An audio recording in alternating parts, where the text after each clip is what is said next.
Hey y'all. So today we're going to do some very simple perspective drawing, and as I mentioned before, those of you that have done this before, I want to challenge you to use more organic shapes, so making up shapes and doing it in perspective, doing a circle or an oval versus just the box or the triangle, which is a little bit easier, okay?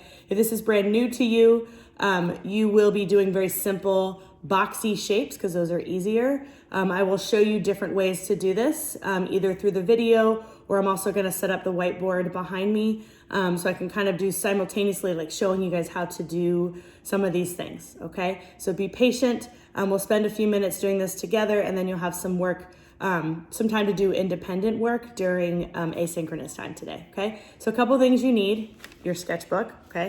White paper is preferred because when you're drawing lines all over your paper, those blue lines on lined paper, just don't cut it, okay? They confuse you. One, if you don't have that, you're gonna have to use it and you'll have to be patient, okay? Really pay attention to where you're drawing and where your paper is. Two, if you only have lined paper, please continue to consider going to get your supplies. There are sketchbooks in those supply bags and they are free, okay? Another thing you need is a pencil. Pencil over pen so you can erase your marks. You're going to make mistakes. Even people that have done this multiple times make mistakes, okay? I'm using Magna-Tiles because I couldn't find my ruler this morning, so you might not have a ruler either, and that's okay. The side of your cell phone works well. I'm using my cell phone, so I can't use that for the demo, but that works really well because it's a straight edge, okay? The sides of notebooks or books work as well. Anything that even like a note card, that also works well. Being creative with the supplies you use will help you have that straight edge that you need to make very straight lines, okay? So let's get started. Okay, guys. I'm gonna have to like flip this up every now and then. I'm not gonna draw upside down, so I'll be flipping my sketchbook around, but you'll get the general idea. The very first step, and I'm gonna use this right here, is I'm gonna make a straight line going all the way across, and I might have to move my straight edge a little bit to ensure that it goes all the way across because it doesn't fit across the paper, okay? So improvising with the supplies you have, okay? I usually suggest that students put a dot in the middle as their vanishing point. So this line right here is your horizon line. This point right here is your vanishing point. It's where your lines vanish to, right? All of your lines will go to this one point, every single one. Okay, not over here, not over there, to this point. So make that point as vibrant as you can, because this is practice, okay? To understand that that is where every single line goes, okay? So horizon line across the middle, so you've already drawn this, okay? And you're placing your vanishing point in the middle, all right? My next step is I'm going to create two shapes, one on the top and one on the bottom, okay? I'm gonna put them off to the side just to show you how to do it that way. You could put it directly above the dot, but the closer you get to the dot, the less three-dimensional your space looks, okay? So I'm gonna make, and I'm gonna use my ruler for everything, or I guess not my ruler, my Magna-Tile. You need a straight edge. Don't just draw this freehand, okay? It makes it a little bit harder. Okay, and I'll put another one down here, maybe a little bit further. And make this one a rectangle. Okay, so you're drawing two shapes, one on the top of your line and one on the bottom. If you've done this before, you could just do this straight up the way we're doing it, right? Okay, so you can see I have a rectangle up here at the top. Notice it's not in the middle, so it's not above my vanishing point. And then my other shape on the bottom over here, okay? So from here, I'm gonna connect all of my corners with a dotted line. So I'm gonna just, I would suggest, especially if you've never done this before, to put dots in the corners, okay? So I put dots in the corners of my shapes because you're gonna connect every corner of your shapes to this point, okay? So I'm gonna take my straight edge and I'm gonna make dotted lines from my corner, from every single corner. So line up the edge of your straight edge with the dot here and with the dot you created on the shape, okay? So what you should see so far, and I know that I'll pause this to make sure you guys can catch up, is that every single corner meets up with that point. Okay, that's extremely important. Do another one here.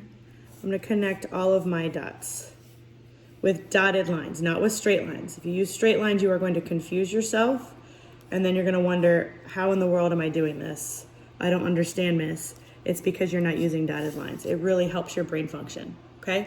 One thing I want you to notice, okay? This corner right here, this line goes through my shape. So I'm going to go ahead and erase that line right there, and probably the rest of it, right? I just drew that line to show you that not every corner is going to be seen because it's a box, right? It's on the back side, you're not going to see it, okay? I'm gonna do the same thing to this shape, and then we're gonna pause to check in and make sure that you're okay. So I'm gonna connect with a dotted line. I stress dotted, dash line, if you wanna call it that, okay? From every corner that does not go through my shape. Okay, so again, if you've done this before, you're either doing the same thing we're doing because you're like, yeah, I need to practice, or you're doing a more organic shape, or a circle, oval, a made up shape that has all kinds of crevices and corners and curves. I want you to challenge yourself, okay? But at the end of the day, I even feel that this would be okay for every single person. I'm gonna leave that up to those that have done this before, that either wanna challenge themselves more, or they want to practice this again because they've forgotten certain steps, okay? Totally fine either way, I just wanna make sure that you're following, okay? All right, next step is I'm going to, on this shape right here, I'm gonna line up my ruler with the edge of my square. I'm just gonna slide it down somewhere where I wanna end my shape. And I'm gonna draw a little line between, okay?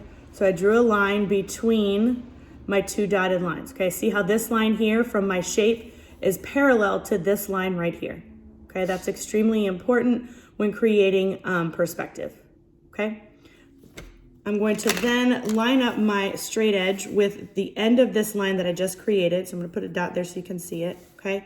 And I'm gonna make sure that my next line is parallel. So I'm gonna line it up with the edge of my square, see, okay? And I'm gonna drag it until I get to that dot I just did from the line that I just created, okay? So you can see right here that it's starting to look like a more three-dimensional box, right? I will go in and make these lines solid using my ruler, not just freehand. Okay, I'm not really drawing on there. But notice how all of my lines are parallel. If they're crooked, you did not line up your straight edge with your box, okay? This is where using your math skills, the left side of your brain will come in handy, okay? So I'm gonna pause for a minute and then see where you guys are, and we'll finish up and do some more shapes. Okay, so I went ahead and made these lines solid, so using your straight edge, okay, not just freehand. So taking your straight edge, right? And making sure that they're straight, not just randomly drawing it. Please don't ever just draw a line, okay? I'm now erasing these guidelines that I used. You could erase the dots too. I'm gonna leave the dots for the sake of example. But now I have this three-dimensional box that looks like it's popping out from this dot, right? So that's using perspective to make it look three-dimensional, right? I've seen a lot of students, and I was even taught this way at one point, where you make a square, and this is still three-dimensional, but this is not in perspective, right? That's still a 3D cube, right? This right here, but it's not in perspective, okay? So we're making sure that we're drawing it in perspective so it looks like it's coming out of this center here, right? It creates that real life. When I did this with some students before, we turned these into buildings, and I'll share some examples of that. I'm also going to share some examples of how we're going to approach the actual project that will start in class tomorrow, okay? I'm going to do a round shape, and I'm not going to get a round because I don't think I have I have something round here. Gum. I'm going to create a round circle. Okay, it's not perfect, but that's okay. Art is not perfect, okay? So I have my circle here. To create something in perspective here, so you could do a couple things. You could create a box around it and then draw lines from there and erase the box, but this I find a little bit easier. So I line up my straight edge or my magnetile with my point first. Make sure that, like some students will do this and then it moves and then they wonder why their lines are all crooked. You've got to make sure that at all times your straight edge is lined up and on top of that dot, okay? And if it moves, you move it. So it takes a lot of patience. This is not a quick thing. So I'm making sure the very edge of my straight edge is on the very edge of my circular shape, right here. Okay, and I'm gonna draw a dotted line there. I'm gonna do the same thing on the other side.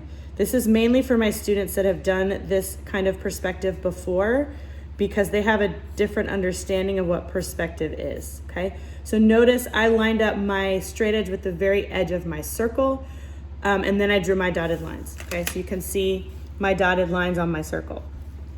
Now, this parallel line is not gonna be straight because this is curved, right?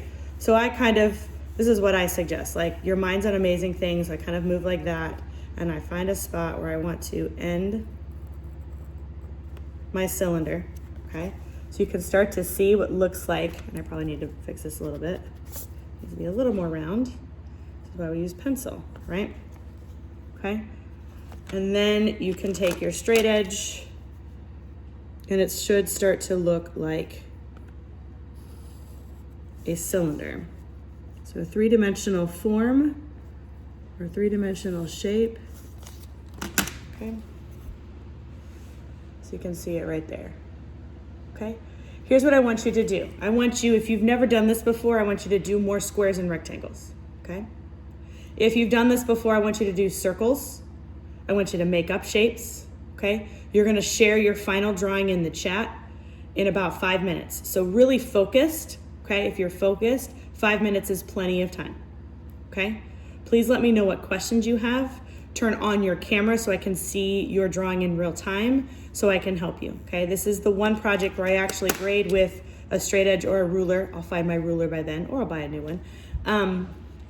So I can make sure that you have followed directions. It's challenging, and I love that challenge for you because this uses math and art together, okay? So let's practice.